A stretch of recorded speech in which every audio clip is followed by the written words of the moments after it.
Well, what's going on, guys? Evan the Elden Ring enthusiast here for another Elden Ring gameplay commentary. This will be part 2 of the Guided Faith playthrough, which, for those of you that didn't watch part 1, it is going to emphasize Black Flame Tornado, generally casting incantations, and a variety of Faith weapons, because Faith actually gets access to a pretty decent arsenal of weapons. So, we left off last time right here in front of Margit's sort of boss arena. Now, mind you, at this point, we are not properly equipped for this boss fight. So, quick cut, take the death, because this will get us quick access to the round table hold, which is very good here, because we want to get to the round table to get access to the services there, but particularly we just want to get this knocked out so we can go focus on other things here in the run. So this is where things will really start to take off for the build. You know, part 1 is a lot of the stuff you do on every single character. I'm going to go get Torrent, I'm going to get my free summons, this, that, and the other. This here, this is our next phase, which is to start actually locating items that will be helpful on the build.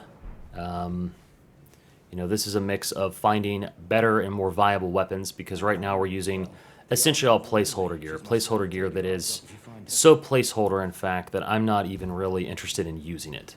The weapon is fine, don't get me wrong, but it's not really what we're committing to. We want to get something that has better faith scaling, and we want to get access to fire weapons, because so many of the first bosses resist holy damage, and since things with faith scaling typically get holy damage off that, we need to get a fire weapon.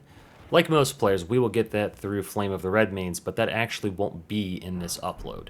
There's a lot of little things to do when you launch a new character in Elden Ring. The first starting zones are just saturated with worthwhile and helpful things to do.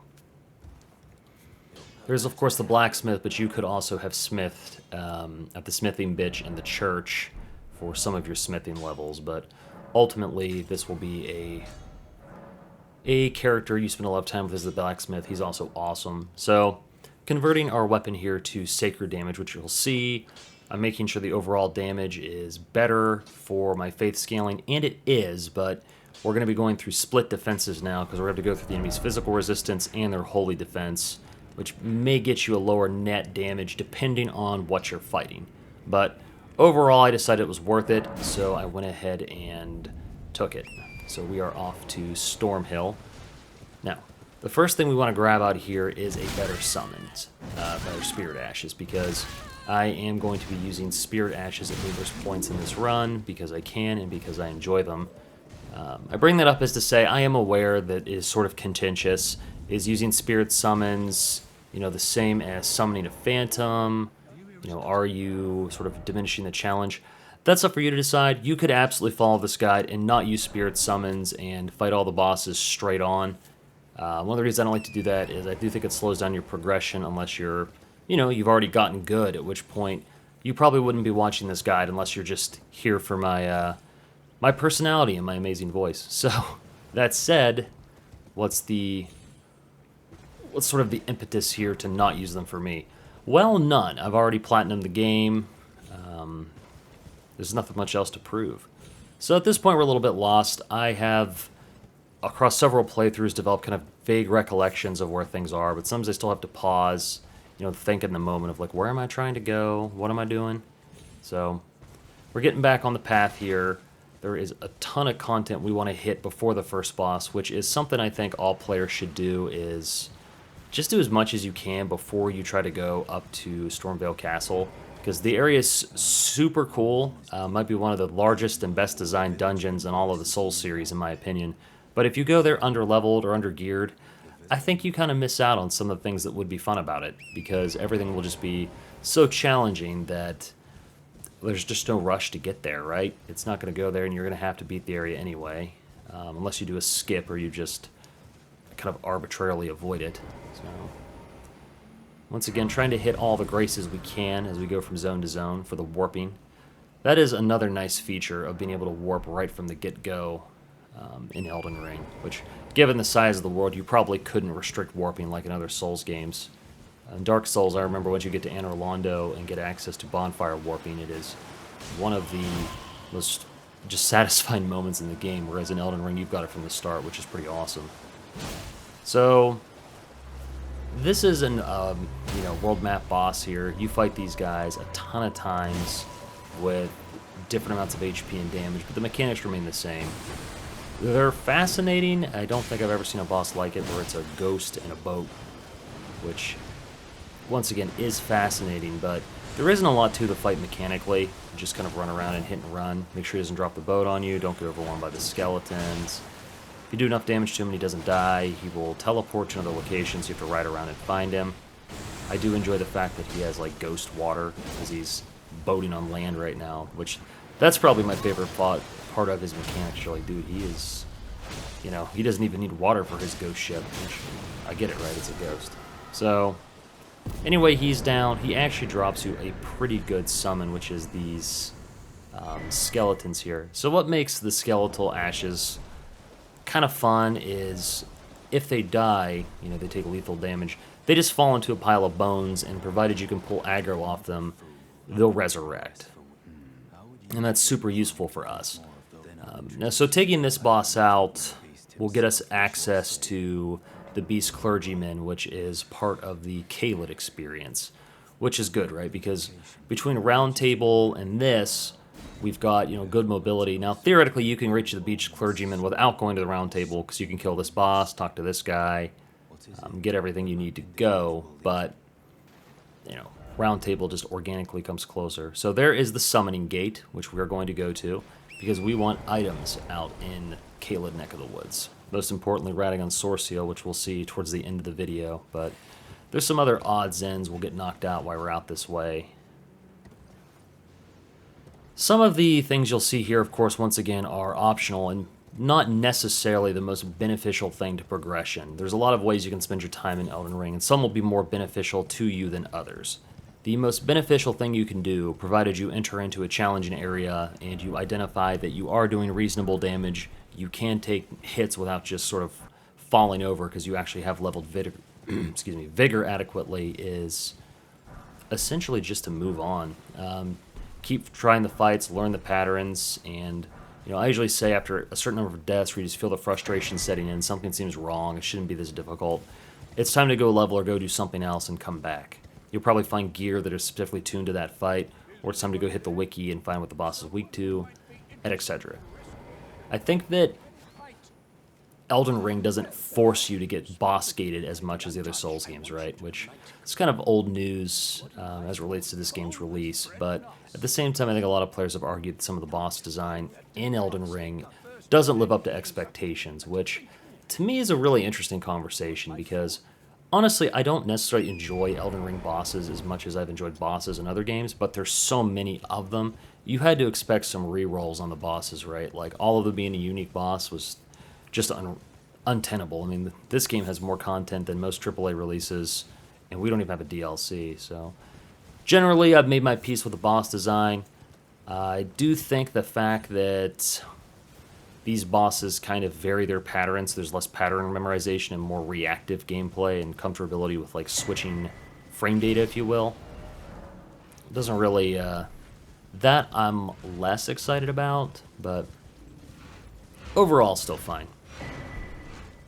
So I actually find rune bears to be one of the tougher enemies in the game, so we're not going to mess with that. There's no benefit. There is an item here that will let you restat your character later in the game that's pretty well hidden, but we don't need that right now. We don't have enough access to respec, and I doubt I'll be respecing this character at all. But there is a finite number of respecs on a character in Elden Ring, but there is a ton of them. I mean, there is an absolute ton. So if you're just a new player learning the game, you've jacked up your build, or you want to build a certain way for the early game, then change it later game once more gear becomes available, that's totally fine. You don't need to worry that you're going to use up a resource that's just so valuable that you couldn't risk doing it. Which, once again, not every one of these games has really enabled you to respec at will, but some games you couldn't respec at all. So I am glad that respecing isn't a huge deal. I do kind of think it should just be unlimited. Maybe that'll be a DLC item. That would be, in my opinion, a great prize for the DLC in the end. You may now respec an unlimited number of times. I'd also like to see, I've always wanted to see the option to go into, not New Game Plus, but New Game with all your gear, so you can just explore all the content with a completed build.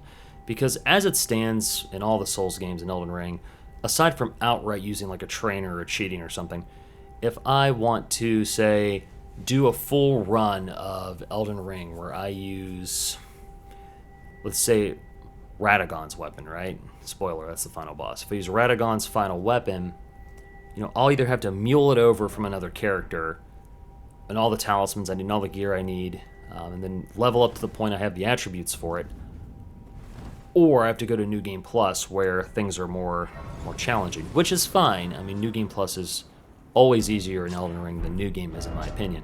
But I don't know, it'd just be cool to do New Game with a full build, I think, and I don't know why. When you restart the adventure, it has to be the upgraded difficulty.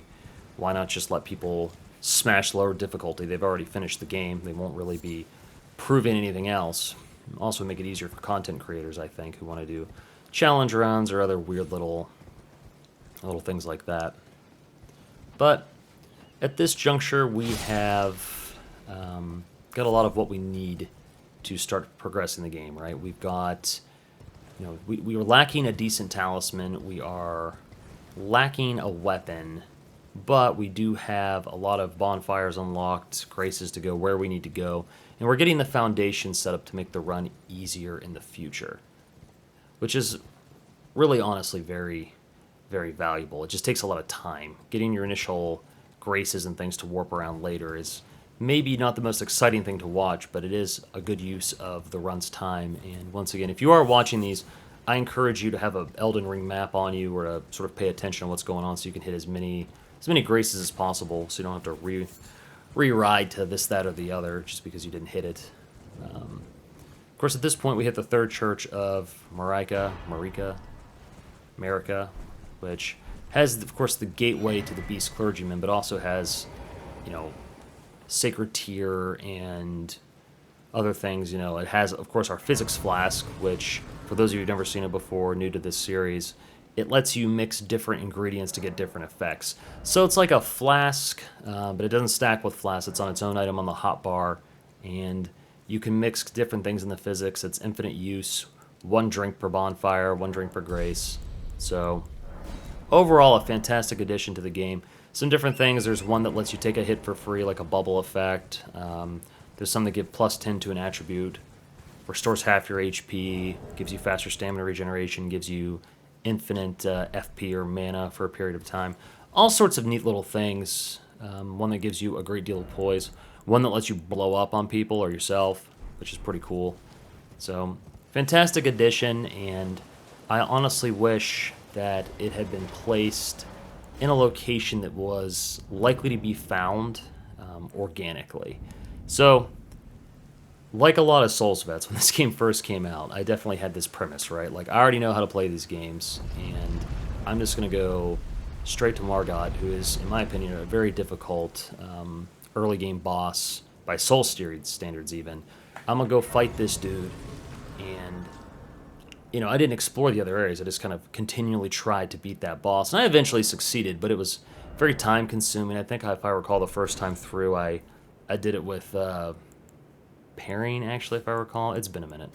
But anyway, I probably would have had more fun if A, I'd stopped trying to prove something to somebody, but B, it would have been more fun to actually have a physics flask and have all those really neat features that make Elden Ring unique. But you just felt like, I'm following the graces, right? It says the arrows say to go here. That's what the NPC told me. The world is huge. I was always afraid I'm going to sequence break an NPC quest line. Eventually just let it go. If you're not following a guide, you're going to break an NPC quest line either way, so there's not a lot of reason to worry about it. So this big guy here, if you take him out, he'll drop a respectable weapon for Faith that you can use. We won't have the stats for it, nor will this build really accommodate it, which is a Gargoyle Halberd, which I do like, and I do like halberds in general, but I'm in for Nightlight or Glaive, baby. So up ahead here is a big dragon that would be very difficult and time-consuming to take out with our current level of damage. Nor am I particularly interested. I mean, it'd be good for a lot of early-game Souls, but a lot of these big soul dump bosses I actually try to save until I have the gold scarab talisman because I want that extra 20%. I'm so greedy, right? I don't want to use smithing stones because I don't want to waste them on a weapon I'm never going to use again. What's going on here? So a lot of this preparation work is still trying to get us towards a golden scarab without having to take, 10 to 20 deaths or just becoming absolute monsters at killing clear rot knights. So once again, they are weak to fire, so we are on our way to build a respectable fire weapon. But there's some things we need to do along the way. Particularly, we need to go get this talisman. But first, we're taking a quick detour over here. So, what's over here, in case you're wondering, is there is a memory stone here, which increases your slots for spell memorization. And it's a little puzzle. It takes a minute to kind of get the hang of it, but basically the front door is busted in, right? So the only way to get into it is to take the take the jump point there behind us and jump into the window of the tower. So right now I'm looking for any other way down. I'm looking if there's anything I'm missing, and I'm like, nope, I'm just going to use the spring point here. Also, this is an important area because you can reach it early game, and one of the best Ashes of War in the game, which is Bloodhound Step, which is, think of it like super quick step or super roll, lets you move super quick and it gives you tons of iframes. Recently nerfed, but still very, very good, is located at nighttime across the bridge from this area. You'll have to fight the boss there, which is the cavalry. I would argue that that boss is difficult with our current armaments, right? Not impossible, but it would be time-consuming, and there is an exploit where you can get him to jump to his death. We won't be doing either of those things. I'm not planning to use Bloodhound Step very much. I just don't think it's super fun. The only reason I really ever recommend using it, or not even recommend, the only reason I tend to use it is it lets you quickly traverse poison swamps, and there's tons of poison swamps. But as an incantation user, later on we'll actually have miracles and not consumables that will cure all these inconvenient status effects like poison and this, that. So ultimately, probably won't be needed on this character at all, but we will of course unlock it just to have it, just not right now. So I'm just going down here to play in the tower here because I think it's kind of a neat area, but I assume this is what happened to our wizard friend. He became one of these giant ball guys. But there's nothing actually in the tower, and you can't unlock the front door, so we're done here. Time to jump out of here. Once again, the bridge is on this level, so across the bridge on this level is where you would get to fight the cavalry if you want Bloodhound Step early. And once again, if you need to get it early or want to get it early and don't want to deal with the slow process of taking on a boss that'll probably one-shot you and take probably 50 hits from you, I would probably exploit it or just come back. Another thing you can do on a Faith build, which... sorry, I got distracted by the boulder there. Another thing that I have done on Faith builds in the past that is actually very, very effective, arguably, if it's your first character, I think it is the way to go. I just don't do it because I don't use it anymore. So, Scarlet Rot is a status effect that's prominent in Elden Ring, and think of it like super poison, right? Long-lasting dot, a lot of damage over time. A lot of bosses have very little to no resistance to it. They're not substantial resistance. And you can get it on a Faith character super early without having to work really hard applying the status effect with a dragon incantation called Rotten Breath. You can have Rotted Breath within probably your first 15 to 20 minutes on a character, even if you're not particularly good at Elden Ring. And that is a huge, huge boon to your early game progression and sequence breaking from a difficulty perspective, because there are a lot of bosses that would be difficult to fight that you can just use the spell on, use Rotten Breath, and then they have Scarlet Rot, and then it'll take them out. There's also a summon you can get early game that'll allow you to do that, which we will be using that summon at certain points. It's probably a little more honest than Breath, but not really. For folks who are interested in doing that, you just have to take your Arcane up to 12. You'll already have the Faith, and then you can take out any dragon you want and go to the Dragon Altar in Caelid. All of this can be Googled. Then you have a great early game spell that can take out bosses and enemies that are kind of above your level of experience, beyond your pay grade, quote unquote, which is pretty cool. Once again, not what we're going to be doing. Right now, we want the map fragment. That's why we're here. Kind of stuck in this dragon's legs. This baby dragon here, who we will not be taking on. There we go. We just want the map fragment here. We're also getting near the fort that contains Radagon Soreseal, which is super awesome, and the dragon that everyone kills early game to get a monstrous amount of souls, to get 30-ish levels right at the start of the game, which, once again, we have not done that yet. At a certain point, we will take on that dragon, but there are other things I wanted to do than run out here and grab the levels super quick. We've been able to handle everything we've kind of run into, so no big deal. So got the map fragment. We're going to warp back here because it is quicker to go to where we need to go by crossing this bridge again than by running a long way around Caelid. So once again, if you had Scarlet Rot, you could blast the dragon. It'll take about half his HP before the rot wears off. Then you could do it again and take him out early for his roar and a bunch of dragon hearts. You probably won't have the stats to cast it, even if you get your hands on it. But once again, it's something you can do if you want to, which I think it's a neat little way. It also helps you not get stuck on early game bosses. You just blast them with your breath and move on. Really can't recommend it enough if you haven't tried it. It's pretty satisfying. A little cheesy, but very satisfying. Down this way is a boss I want absolutely nothing to do with right now, because I don't really need to upgrade my physics flask with the stuff that's down there. We'll come back for that later. Once again, right now we are sort of interested in very specific things. We can come back for the other content later. This game is a really interesting experience for a completionist, right? Because there is just a ton, and I mean an absolute ton of content that not, only specific characters can use, that you can still find. It might inspire you to do another build. And I think things like that is great game design. To me, Elden Ring has completely changed the way to approach open world. Everyone owns like 6 copies of Skyrim and has replayed Skyrim multiple times. I can't see myself, after this game, ever going back to something like Skyrim. Not because they're bad games, but just because they are fundamentally designed differently. But Skyrim, to me, doesn't have enough emphasis on story to carry it as a story experience, and the combat isn't engaging enough to hold it as kind of an open-world adventure.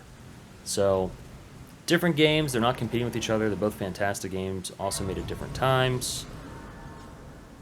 Not trying to put anything down, I'm just saying it has probably changed the way I view this type of experience. Alright, so here is the fort. The fort with the Soreseal, which is really what we're here for. So everything in Fort Farah is far too strong for us. It is absolutely designed to take us out. So we are trying to basically run quickly through here. If you die, you die. Just come back and go again. There's no penalty, of course, for dying repeatedly at this bonfire, but you can usually make it up the ladder without getting poisoned, which makes the rest of the run a little bit easier. So we'll grab this medallion, which is useful and important later in the game, but not for some time.